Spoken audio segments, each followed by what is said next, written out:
is the first day of the new season and I'm absolutely buzzing that football is properly back. I don't know about you guys, but I've been really tired over the last few weeks of just hearing non-stop transfer rumours on social media about Neymar, about Cristiano Ronaldo, about Kyle Lafferty, and also about the kind of millions and billions of pounds that have been spent by the kind of elite clubs, if you want to call them that, over the last couple of months. So I can guarantee that today you're not going to see many, if any, players who have cost a single penny. I'm back home in Scotland and I'm heading down to the Scottish League One match between Forfar Athletic and Airdrieonians. So that should be a great way to kick off a new season. So Forfar's basically right in the centre of Angus County. There used to be a train station there, but it's been shut for the best part of 50 years. So now if you want to get there, you'll need to either get the train to Dundee, to Carnoustie, to Arbroath. I think they're all more or less 15 miles away. You can get buses from Dundee and Arbroath as well, but by far the easiest way to get there is by car.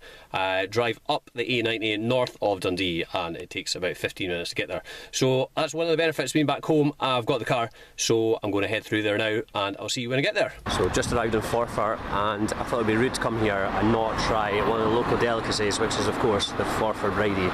Basically flaky pastry, minced steak, beef suet, butter, and some people like with onions, some people don't. So let's see if we can find a place that's going to have them. This bakery I had high hopes for, but it's shut. I can't believe it. Here we go. There's some free advertising. Anybody's watching.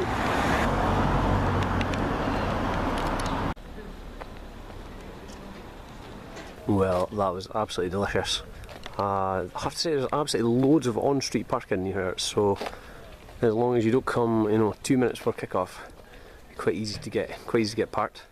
So here we are, Station Park's not a very interesting wall here. Trying to get some more interesting shots for you. So I've just made my way all the way around the stadium and there's a massive car park as well. I can't imagine there'll be this many fans, to be honest, but yeah, parking definitely not a problem. So here we have it, Station Park Forfar, which is going to be a unique team on tour football stadium in the sense that I've actually played the game here before, but I've never actually been here as a fan. Also got a trivia question for you, that there's only one football stadium in Scotland that's actually further away from a train station, even though it's called Station Park, than Station Park. So if you think you know what it is, leave a comment below and I'll let you know the answer in the next video. So what do you need to know about Forfar Athletic? Well, they had their best period of their history in the 70s and 80s. They made a couple of semi-final appearances in either cup.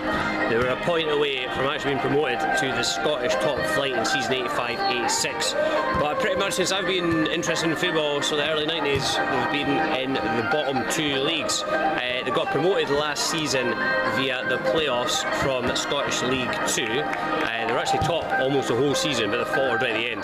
But it didn't matter too much as they made it up in any case. So as for Airdrie, their recent history has kind of been blighted by financial problems. They were actually liquidated in 2002.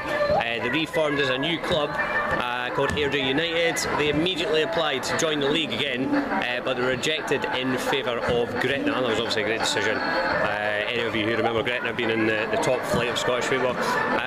Instead, they bought out Clyde Bank, who were themselves in financial trouble. So theoretically, Airdrieonians was a continuation of Clyde Bank, and that allowed them to go straight into the third tier instead of starting right from the very bottom of Scottish football. So with time, that's kind of been forgotten about, the fact that they kind of bought over Clyde Bank, especially with the fact that they were actually allowed to change back to their original name, which was Airdrieonians, in 2013. So they've basically been flitting between the second and third tiers of Scottish football since 2002, since they were reformed. So I read an article recently that dubbed Airdrie as the luckiest club in Scottish football, certainly in recent history, in the sense that on 3 separate occasions they've actually benefited from other teams having financial issues or going into liquidation. So Gretna, Livingston and Rangers have all had financial issues in the last few years, and on each occasion Airdrie have actually been moved up a division or avoided relegation. So Forfar are actually second favourites to prop up the division at the end of the season. They made a few experienced signings. They've signed the likes of Simon Mensen, who was playing for Airdrie last season, and Mark Miller, who I always quite liked, a midfielder who I quite liked when he was playing for Dundee United. He was quite neat and tidy on the ball, and he played in Livingston's promotion winning team last season.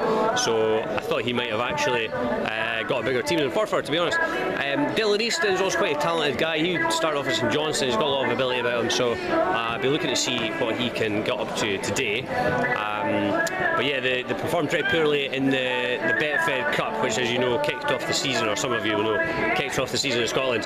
They took only 1 point from possible 12 in the group stages of the Betfred Cup, so yeah, it wasn't the best start to the season. So let's have a look on Bet365 this morning. Other bookies are available, and they had Airdrie down as third favourites to win the division, which I thought was quite generous, to be honest. I think it might be a bit too high. Their expectations are a bit too high, because they've not been able to afford to appoint a new manager since Mark Wilson left as former Celtic and Dundee United fullback. They've got a really young squad. I know people are worried about them being very lightweight. They do have the top scorer from last year's League One, Andy Ryan. I think he scored 27 goals last season, so they'll be very dependent on him. They have this week appointed, or not appointed, but hired a guy called Willie Aitchison, who I'd never heard of until this morning, to help out in a coaching capacity, was the words they had on their website. He used to be the East 5 manager. He was a coach at Hearts at various different levels. He doesn't seem to have any kind of pedigree, but he's supposedly the guy who's going to be in charge for today's game. So they won their first Betfred Cup game, but they've lost their last 3, including getting thrashed 5-0 by St Mirren in the last game. So yeah, we're going to see how they improve today. Hopefully they will improve, otherwise it could be in for a long season. But apparently they do have some talented young guys, so we'll see if they can step up to the plate.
So at half-time, 1-0 to Forfar, literally scored with the last kick, or last header I should say, of the first half. They've probably had just about the better of it. They looked pretty dangerous on the left-hand side in the first 20 minutes or so. Mark Scott, I think was a left winger, he was pretty nippy in the early stages, and he kind of set up a couple of good chances. One of them was smashed off the crossbar, and it was actually down the left that they scored their goal from.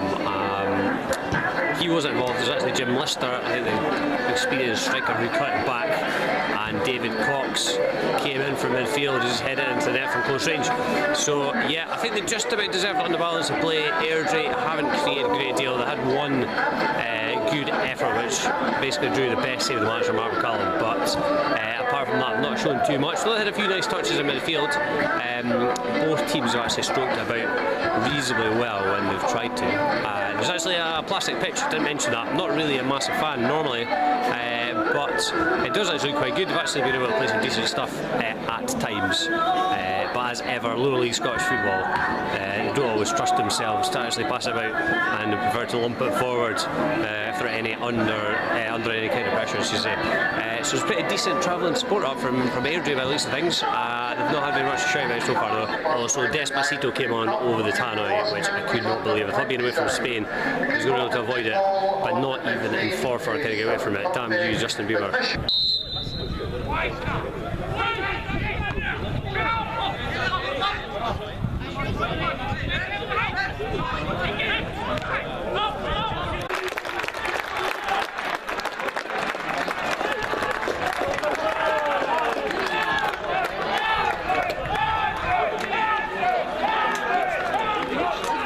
for the hour mark, and it's 1-1. Ball cut across the right hand side, tapped into the empty net, and I've left my sunglasses in the car. I'm an idiot.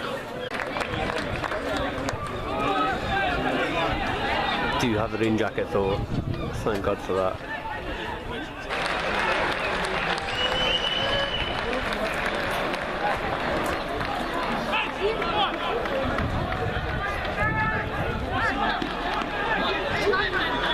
Forfar's goal scorer, number 8, Mark Miller. Here it comes, here it comes.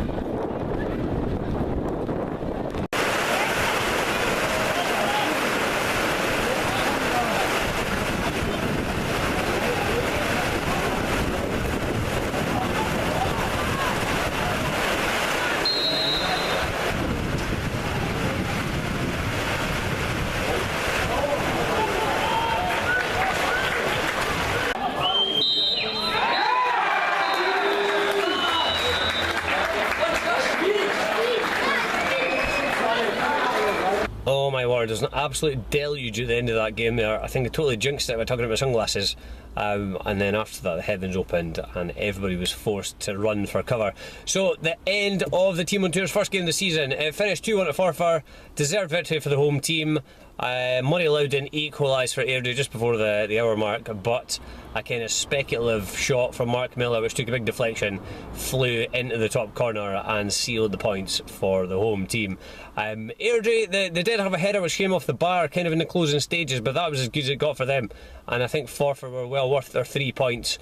They could have scored 1 or 2 more, although I think 2-1, a 1-goal winning margin was probably just about fair on the balance of play. As you'll have seen, it's kind of an old school stadium. You kind of get into the terrace and you can make your way all the way around the ground. There's one of the terraces that's covered along the side, and the 2 behind the goal are open, so by the end of the game everybody was in the covered one, obviously. There's also the main stand. The main stand cost £13 to get into, and the terracing was £12, which is a little bit steep, I would say. I've actually got a ticket for a match coming up in September, which is a kind of what you might call a top level match, that I've actually paid only €15 to get to. I could have actually got a ticket for €10 if I wanted one. I won't say which one it is just yet. I'll keep you on edge a wee bit there. But obviously, if you compare it with that, then it's a bit of a steep price. Anyway, I hope you've enjoyed the first Team on Tour video of the season. Remember that you can follow and like the Team on Tour on various different places. We've got Facebook, we've got Twitter, we've got YouTube, we've got Instagram. I'm going to be most active on Twitter, I think, this season, so make sure you follow the Team on Tour over there. And of course, all the videos will be up on YouTube. I'm going to be planning to do videos always on Tuesday mornings between now and the end of the season. So make sure you subscribe to Team on Tour on YouTube, and also remember the trivia question that I said earlier on. Leave a comment if you think know the answer. So Station Park in Forfar is the second furthest ground from a train station in Scotland. What is the furthest one? Hopefully have a video for you again in midweek. I'm kind of working on that at the moment. I will probably know about this by the time this video goes out, so as I said, if you follow the Team on Tour on Twitter, you will find out about it then. See you all again soon, and thanks again for watching.